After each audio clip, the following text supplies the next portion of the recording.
तो दोस्तों कैसे हैं आप लोग। मैं तो बहुत बढ़िया हूँ, उम्मीद है आप भी अच्छे होंगे। तो आपका स्वागत है land soil water natural vegetation and wild life resources chapter में। ये हमारा सेकंड चैप्टर है ज्योग्राफी बुक का। तो अब मैं इसको आपका ये पार्ट 1 होने वाला है वीडियो का। तो देखते हैं पार्ट 1 का हमारा ओवरव्यू क्या है। पार्ट 1 के ओवरव्यू में हम लैंड यूज को पढ़ेंगे, कंजर्वेशन ऑफ लैंड रिसोर्स पढ़ेंगे, हम पढ़ेंगे सॉइल को, फैक्टर्स ऑफ सॉइल फॉर्मेशन को पढ़ेंगे, degradation of soil and conservation measures. तो दोस्तों आते हैं लैंड पे। लैंड एक सबसे बड़ा इंपॉर्टेंट नेचुरल रिसोर्स है हम ह्यूमंस के लिए, हम लिविंग बीइंग्स के लिए। अब जो लैंड है वो अर्थ का सिर्फ 30% कवर करता है और उसमें से भी कुछ ही एरिया है जो हैबिटेबल है, बाकी अनहैबिटेबल है। और बाकी तो हमें पता ही है पूरा ओशियंस है जिसमें हमने सिर्फ 5% एक्सप्लोर किया है।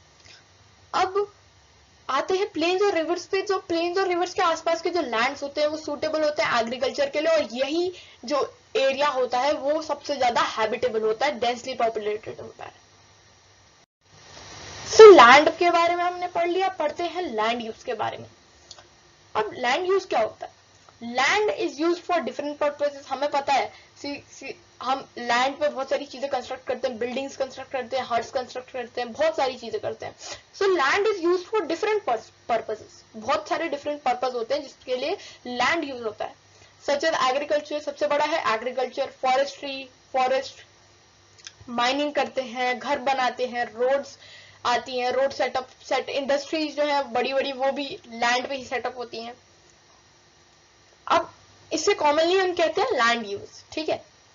The use of land is determined by physical factors such as topography. अब जो लैंड का जो यूज है वो किन फैक्टर्स पे डिपेंड करता है? फिजिकल फैक्टर्स पे डिपेंड करता है, जैसे टोपोग्राफी, उस वहां का सॉइल कैसा है, वहां का क्लाइमेट कैसा है, मिनरल्स क्या है, और अवेलेबिलिटी ऑफ वाटर सबसे इंपॉर्टेंट।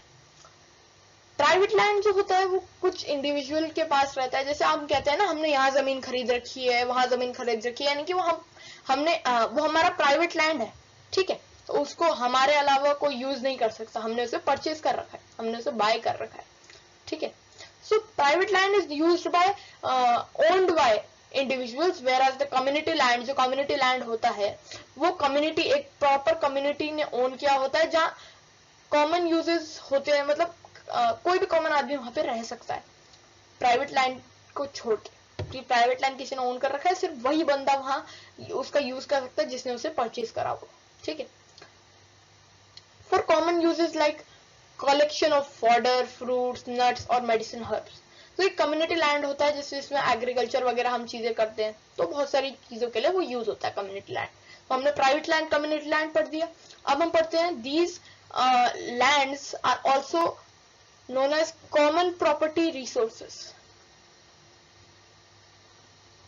तो दोस्तों आते हैं कंजर्वेशन ऑफ लैंड रिसोर्स पे। So conservation of land resource basically ये है कि अगर मतलब जैसे जैसे हमारी पॉपुलेशन बढ़ती है वर्ल्ड की, जो कि बढ़ेगी ऑब्वियसली, तो जो लैंड की अवेलेबिलिटी है वो धीरे धीरे कम हो जाएगी। तो हमें क्या करना चाहिए, जो थोड़ा लैंड है, जैसे फॉरेस्ट है, अमेजोन रेन फॉरेस्ट हो गया, सो ये जो सारे फॉरेस्ट हैं हमारे एग्रीकल्चर के लिए, मतलब हमें हर चीज की एक लिमिट सेट करनी पड़ेगी। कुछ एरिया जैसे फॉरेस्ट वगैरह हो गया, उन्हें हम वैसा छोड़ देंगे जैसा वो है, उन्हें यूज नहीं करना है। मतलब conservation of land resource basically ये है कि हम लैंड रिसोर्सेज को कंजर्व करें, उन्हें यूज ना करें। क्योंकि अगर हम यूज करते रहे तो ऐसे तो एक दिन ऐसा आएगा जिस दिन ओवर पॉपुलेशन के तहत किसी के लिए जगह ही नहीं होगी, किसी के पास जगह नहीं होगी रहने के लिए। सो ये है basically conservation of land resource का टॉपिक। इस टॉपिक को थोड़ा डेप्थली और डिस्कस करेंगे अपने पार्ट 2 वीडियो में। तब तक देखते हैं अगला टॉपिक। तो आते हैं सॉइल पे। The thin layer of grainy substance covering the earth surface is called soil. It's closely linked to land. We all have seen soil, हमने सबने मिट्टी देख रखी है। सो ये एक थिन लेयर होती है ग्रेनी सब्सटेंस की, जो पूरे अर्थ को कवर करता है, पूरे अर्थ को कवर करता है और लिंक्ड होता है, बहुत क्लोजली लिंक्ड होता है लैंड पे। अब आपको लग रहा होगा मैं बहुत वैसा साउंड कर रहा हूँ कि जैसे बहुत नया टॉपिक होगा, पर डेफिनेशन है तो याद तो करनी पड़ेगी गाइस। अब देखते हैं सॉइल किन चीजों से बनता है। सॉइल बनता है organic matter like humus, minerals से, जो वेदर रॉक्स होते हैं जो अर्थ पे पाए जाते हैं उनसे। ये होता है प्रोसेस होती है वेदरिंग की, उसके थ्रू होता है। तो सॉइल के बारे में थोड़ा पढ़ लिया, आप पढ़ते हैं फैक्टर्स ऑफ सॉइल फॉर्मेशन। अब फैक्टर क्या होता है सॉइल फॉर्मेशन का?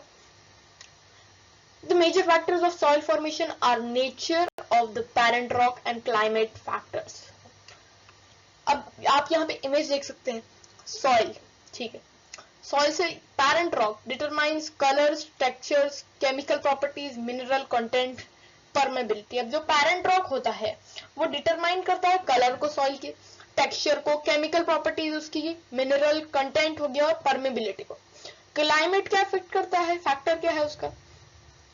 तो जो टेम्परेचर है क्लाइमेट में, जो टेम्परेचर है, जो रेनफॉल हो रही है, रेनफॉल जो इन्फ्लुएंस करती है वेदरिंग ऑफ रॉक्स को और ह्यूमस को। तो ये जैसे मैं आपको बताता हूँ ना कि यहाँ पे लिखा है फैक्टर्स जो अफेक्ट करते हैं सॉइल फॉर्मेशन को। पैरेंट रॉक, जिस रॉक की वेदरिंग से वो बना हो सॉइल, उसमें सब डिपेंड करता है। उसमें डिपेंड करता है सॉइल का कलर, सॉइल का टेक्सचर, उसकी केमिकल प्रॉपर्टीज, मिनरल, उसका कंटेंट और परमेबिलिटी। अब क्लाइमेट क्या अफेक्ट करता है हमारे सॉइल फॉर्मेशन को? तो वो अफेक्ट कैसे करता है? टेम्परेचर के थ्रू, रेनफॉल के थ्रू, जो वेदरिंग ऑफ रॉक्स और ह्यूमस को क्या करती है, एक्सीलरेट करती है या स्लो करती है। Relief, altitude and slope determine accumulation of soil. अब जो एल्टीट्यूड होगा और जो स्लोप होगी वो डिटरमाइन करती है एक्यूमुलेशन ऑफ सॉइल को।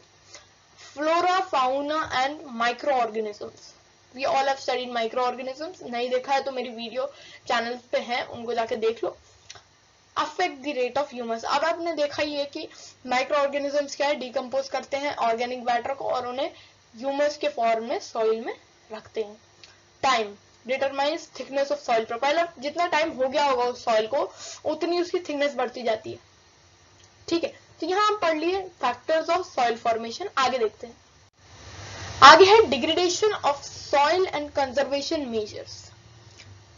अब आप कहोगे कि ऑर्गेनिक मैटर तो डिग्रेड होता है माइक्रो ऑर्गेनिजम्स के थ्रू सॉइल में, अब सॉइल कैसे डिग्रेड होगा और उसके कंजर्वेशन मेजर्स क्या है, तो वही पढ़ेंगे इसमें। Human and natural factors can lead to degradation of soil. अब आपने हमारा सिंथेटिक फाइबर्स एंड प्लास्टिक्स का वीडियो देखा है, नहीं देखा तो जाके देख लो। उसमें मैंने डिस्कस कर रखा है कि प्लास्टिक हमारे सॉइल को कैसे इफेक्ट करता है, एडवांटेजेस और डिसएडवांटेजेस। डिसएडवांटेज है कि प्लास्टिक जैसे पॉलिथीन बैग्स वगैरह अगर आप सॉइल में उन्हें कहीं इधर उधर फेंक दोगे तो वो एक तो डिकम्पोज नहीं होते, डिग्रेड नहीं होते थाउजेंड्स ऑफ ईयर तक। फिर वो हमारी सॉइल की सॉइल फर्टिलिटी खराब कर देते हैं, उसमें कोई लिविंग ऑर्गेनिजम्स ग्रो नहीं हो पाता है। तो एक तरह से वो डिग्रेड हो रहा है, सॉइल डिग्रेड हो जाता है। अब फैक्टर्स जो लीड करते हैं सॉइल डिग्रेडेशन को और डिफॉरेस्टेशन को, ओवरग्रेजिंग यानी कि जब आप ज्यादा एनिमल्स या शीप्स वगैरह को घास चरने भेज देते हो तो उससे क्या होता है, वहां कोई घास नहीं रहती लैंड पे ना। ओवर यूज करते हो अगर आप केमिकल फर्टिलाइजर पेस्टिसाइड्स का, तो ये डिग्रेडेशन ऑफ सॉइल पे जाता है। प्लास्टिक्स वगैरह हो गए, रेन वॉश, लैंडस्लाइड्स और फ्लड्स। सबसे मेन फ्लड्स के थ्रू तो सॉइल इरोजन भी होता है। सबसे बड़ी बात तो ये है डिफॉरेस्टेशन। बेसिकली ये है अगर आप डिफॉरेस्टेशन करोगे उतने पेड़ कम होंगे तो सॉइल लूज रहेगा और लूज रहेगा तो एयर या फ्लड के थ्रू वो बहेगा और उसका एक तरह से डिग्रेडेशन होगा। अब इसे हम कंजर्व कैसे कर सकते हैं? सो कंजर्व करेंगे हम मल्चिंग के through. The bare ground between plants is covered with layer of organic matter like straw. It helps us to retain small moisture. अब जो हमारा ग्राउंड रहता है और प्लांट्स के बीच में जो लेयर होती है ऑर्गेनिक मैटर की, ठीक है, जो डिकम्पोज हुआ रहता है, ह्यूमस कह सकते हैं, जो स्ट्रॉ की तरह रहती है, वो क्या करती है सॉइल, हमारा जो सॉइल को मॉइस्चर मिलता है उसको बनाए रखती है ताकि सॉइल डिग्रेड ना हो। लेकिन excessive use of plastics, chemicals वगैरह उसको मतलब उतना हेल्प नहीं कर पाते, ठीक है। Control barriers, stones, grass, soil are used to build barriers along contours. Trenches are made in front of barriers to collect water. अब हम ट्रेंचेस जो है वो बैरियर्स के एक तरह बैरियर की तरह हम उन्हें वाटर के सामने रखते हैं ताकि वाटर उस पर कलेक्ट हो जाए, ठीक है। अब स्टोन, ग्रास, जो सॉइल है ये बैरियर मतलब बनाती है अलोंग कंटूर्स, ठीक है, ये हो गया। रॉक डैम नाम से सुनो, रॉक पत्थर और डैम तो देखा ही है। Rocks are piled up to slow down the flow of water. Rocks जो होते हैं वो एक जगह अगर गलती से अटक जाए या इकट्ठे हो जाए तो वो वाटर के फ्लो को स्लो कर देते हैं। ये प्रिवेंट करता है गलीज और फर्दर सॉइल लॉस को। तो मान लो कि किसी जगह डिफॉरेस्टेशन हो रखा है, सॉइल लूज है और वहां फ्लड आ जाती है।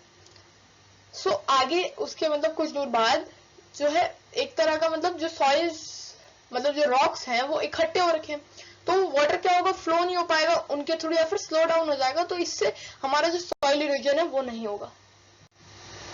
अब और चीजें हैं टेरेस फार्मिंग। टेरेस फार्मिंग आपने देखी होगी यूजुअली हिल्स में। क्या रहता है बेसिकली बहुत सारी स्टेजेस में फार्मिंग होती है। जैसे मैं आपको बता दूं, यहाँ पे आपको इमेज दिख रही होगी तो ऐसे ऐसे करके है ना पूरा, तो उसको हम अच्छे से देखने वाले हैं इसमें। टेरेस फार्मिंग की इमेज आप देख सकते हैं, आपको समझ ही आ गया होगा। Broad flat steps and terraces made on the steep slopes so that flat surfaces are available to grow crops. ठीक है, और जो हमारा सॉइल इरोजन होता है, तो मान लो टेरेस फार्मिंग में अगर फ्लड भी आ गया तो क्या होगा, टेरेस फार्मिंग में स्टेजेस रहती है, आपको इमेज दिख रही होगी। तो जब वाटर एक स्टेज से नीचे दूसरी स्टेज में आएगा तो उसका धीरे धीरे स्लो हो जाएगा, उसका क्या फ्लो होने का रेट स्लो हो जाएगा, तो वो सॉइल इरोजन कम होगा। ठीक है, और नीचे आते आते शायद रुक भी जाए। अब है intercropping. Different crops are grown in alternate rows. अब जो डिफरेंट तरह की क्रॉप्स होती है वो ऑल्टरनेट रोज में क्या करते हैं, ग्रो करते हैं डिफरेंट टाइम में, ताकि हम प्रोटेक्ट कर पाए सॉइल को रेन वॉश होने से। अब होता क्या है बेसिकली, जब फार्मर्स क्रॉप ग्रो करते हैं तो जैसे उन्होंने एक क्रॉप ग्रो कर दी, उसमें मंथ्स लगे उगने में, फिर हार्वेस्ट कर लिया, फिर वो कुछ दिनों के लिए लैंड को बैरल छोड़ देते हैं। ठीक है, तो एक चीज कर सकते हैं कि डिफरेंट सीजन में डिफरेंट अगर हम क्रॉप्स रखें मतलब उगाएं ऑल्टरनेट रोज में, तो हम क्या करेंगे, उनके जो रूट्स है वो सॉइल को बांध के रखेंगे, उससे सॉइल इरोजन कम होगा। तो सबसे बड़ी प्रॉब्लम तो डिफॉरेस्टेशन और सॉइल इरोजन भी है। Controlled प्लाइंग। Plowing parallel to contours of a hill slope to form a natural barrier for water to flow down is called a slope. अब अगर आप प्लाव करते हैं पैरेलल कॉन्टोर्स के एक हिल स्लोप के, तो वो एक नेचुरल बैरियर खड़ा कर देता है, वाटर तब सॉइल को ले जा नहीं पाता है और वो एक स्लोप बना देता है। ठीक है, तो उसका फ्लो जो है बेसिकली स्लो हो जाता है। तो बहुत सारी चीजें हैं यहाँ पे करने के लिए। शेल्टर बेल्ट्स भी है, तो इसे भी आप देख सकते हैं, आपको दिख रहा होगा इमेज पे। ज्यादा डीप नहीं जा रहा हूँ, नहीं तो ये वीडियो बहुत लंबा हो जाएगा, अगला हम पार्ट 2 में पढ़ ही लेंगे। अब देखते हैं नेक्स्ट चीज। सो गाइस, अब तो कुछ बचा ही नहीं है, तो अब अगला हम पढ़ेंगे पार्ट 2 में। तब तक के लिए आप stay tune and happy learning. और कोई वीडियो नहीं देखा है मेरा तो मेरे चैनल को जाइए, विजिट करिए, बहुत अच्छी वीडियोस बनाता हूँ, आपको पक्का समझ में आएगा। और अच्छी लगी हो वीडियो तो लाइक कीजिएगा, शेयर कीजिएगा और सब्सक्राइब कीजिएगा मेरे चैनल को। अब मैं आपको मिलता हूँ पार्ट 2 में, तब तक के लिए stay tuned and happy learning. Thank you for watching my videos.